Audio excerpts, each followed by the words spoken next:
اسباب‌های برقی اگر در حالت نادرست قرار داشته استفاده کرده شوند، مشاهده‌ها نشان دادند که علنگه آتش آن ده‌ها منزل‌های استقامتی و انشاءات‌ها را نابود ساخته، حیات آدمان را زیر خطر گذاشته، مال و اشیاءهای روزگار به کام آتش رفتند.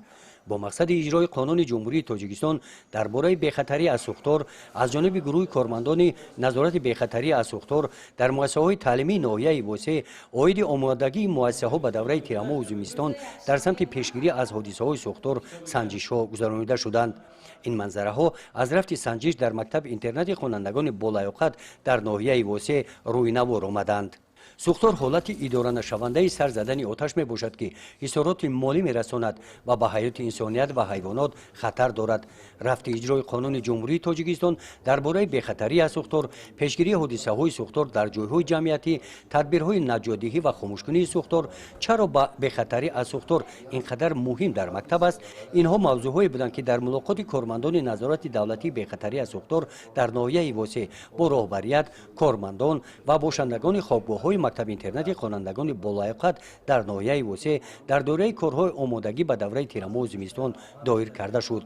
یکی از سبب‌های سر زدن حادثه‌های سوختار این از استفاده نادرست واسطه‌های برقی میباشند تاکید نمودند کارمندان قسم آتش نشانی و از کارمندانی که به این سمت در مؤسسه موظف گردیدند دستور داده شد که به قاعده‌های بی‌خطری از سوختار رعایت نموده کمبودی‌ها را سری وقت برطرف نمایند. بهر اجرای دستور سپارشی وزارت کارهای داخلی جمهوری تاجیکستان با مقصد رعایت نمودن قاعده‌های بی‌خطری از سوختار در تشکیلات مؤسسه‌های ناحیه واسه سنجش حالت بی‌خطری از سوختار گذرانیده شده. در رفت سنجش نسبت شخصانی که قاعده‌های بی‌خطری از سوختار را رعایت نمی‌کنند چاره‌های ضروری اندیشیده شده است. شخصان مسئول وظیفه‌دار کرده شدند که در مهلت کوتاه‌ترین کمبودی‌های آشکار گردیده را برطرف نمایند. همین گونه ملاقات و واخوری‌های سودمند با اشتراک کارمندان نظارت دولتی بی‌خطری از سوختار در دیگر مؤسسه‌های تعلیمی ناحیه گذرانیده شدند.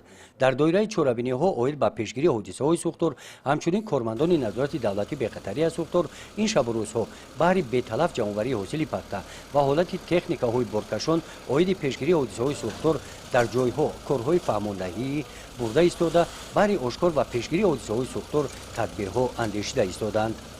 گزارش خواجه نظریف خدای نظر ظهورов از ناحیه بوسه برای برنامه اطلاعاتی نوید